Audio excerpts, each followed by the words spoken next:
જય માતાજી મિત્રો। અત્યારે આપણા વિક્રમભાઈ ઠાકોરનું જોરદાર પિક્ચર આખા ગુજરાતમાં ધૂમ મચાવી રહ્યું છે।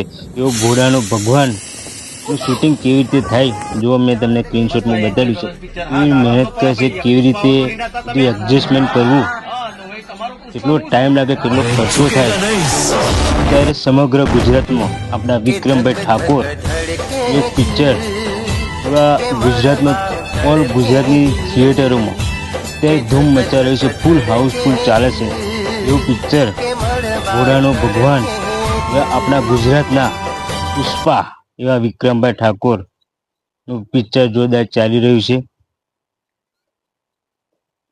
તો વિક્રમભાઈ ઠાકોર ગુજરાતના એક સુપરસ્ટાર કહેવામાં આવે છે। વિક્રમ ઠાકોરની જોડે તો કોઈ કલાકાર ના આવે। બધા કલાકારો સારા છે, બેસ્ટ છે, પણ ફિલ્મ ઇન્ડસ્ટ્રીમાં જો એક્ટિંગ બાબતે જોવા જઈએ તો એ આપણો સુપરસ્ટાર વિક્રમભાઈ ઠાકોર છે। એને એવું કહેવામાં આવે છે ગુજરાતનો પુષ્પા, એટલે કે વિક્રમ ઠાકોર। વિક્રમભાઈ વિશે તમને એક શબ્દ મારે કહેવો છે કે વિક્રમભાઈ એવા નથી કે પિક્ચર પતી ગયું એટલે એમનું કામ પતી ગયું, શૂટિંગ પતી ગયું એટલે એમનું કામ પતી ગયું, એવું નથી। વિક્રમભાઈ ઠાકોર અત્યારે વર્લ્ડ થિયેટરોમાં, આખા ગુજરાતની થિયેટરોમાં અત્યારે એવા જઈને પબ્લિકને મોજ કરાવે છે।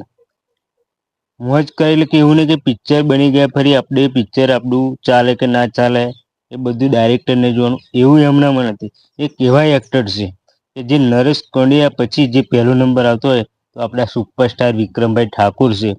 અત્યારે બધી થિયેટરોમાં જઈને પબ્લિકને એન્જોય અને મોજ કરાવશે એવા વિક્રમભાઈ ઠાકોર। હવે જુઓ તમે આ ભોળાનો ભગવાનનું ફાઇટનું શૂટિંગ કેવી રીતે થયું હતું, એનું મેં વિડીયો તમને સ્ક્રીનશોટમાં મૂકેલો છે। જો એટલી બધી મહેનત કરતા હોય અને આપણે જો સપોર્ટ ના કરીએ તો આપણા ગુજરાતનું ઘરનું એવા વિક્રમભાઈ ઠાકોર એટલે કે પુષ્પા ને આપણે સપોર્ટ કરવાનો છે મિત્રો, બરાબર।